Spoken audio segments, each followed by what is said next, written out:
Okay, so here's the second video in our outline video series.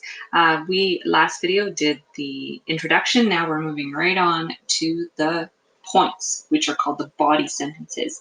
I'm going to go through this quite quickly, but don't forget you can either slow me down or pause, replay so that you understand what I'm doing.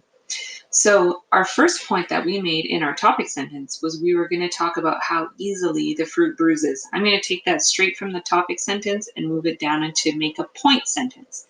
So remember, the colon will tell me that I need to add information. My first point that I'm making is apples and oranges bruise differently in a lunch bag.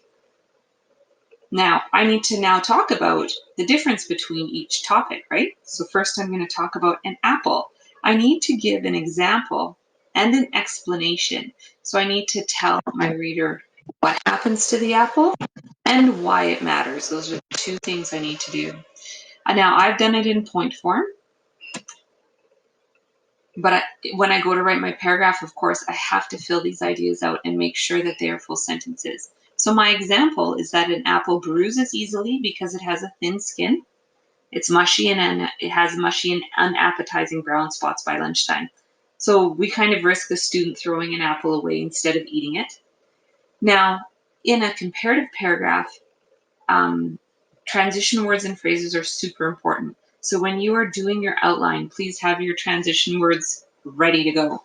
So I've used a transition here. I've talked about oranges, but I've said on the other hand, on the other hand, an orange has a thick skin. It doesn't bruise easily.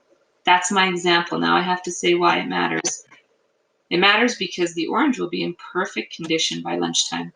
So the student is more likely to eat it. All right, point two, here we go.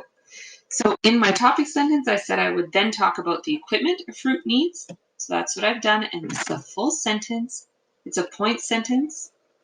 And if you can see, I've used this transition, another thing, okay, so that my reader knows that I am moving on to a new point.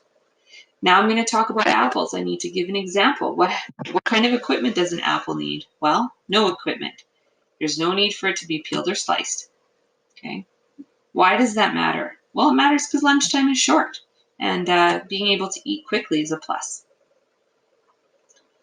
Now I need to move on, and I need a transition that says that now I'm talking about something else, and I'm using the word however. So I'm saying an orange, however, may require extra tools.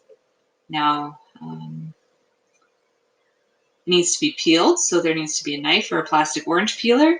Maybe it's also going to need a container.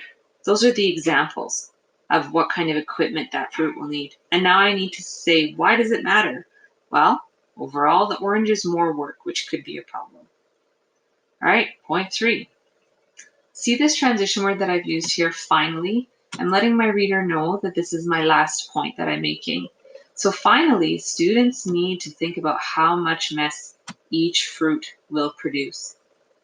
I need that point sentence so that my reader gets ready for the examples that are coming. So here we go. The example for the apple. The apple leaves very little mess. It's a tidy experience. So why does it matter that the apple doesn't leave a mess? There's no juice. There's really no garbage except the core. Well, because it's easy. It's neat to eat it. It doesn't make a mess. In contrast, there's my transition phrase.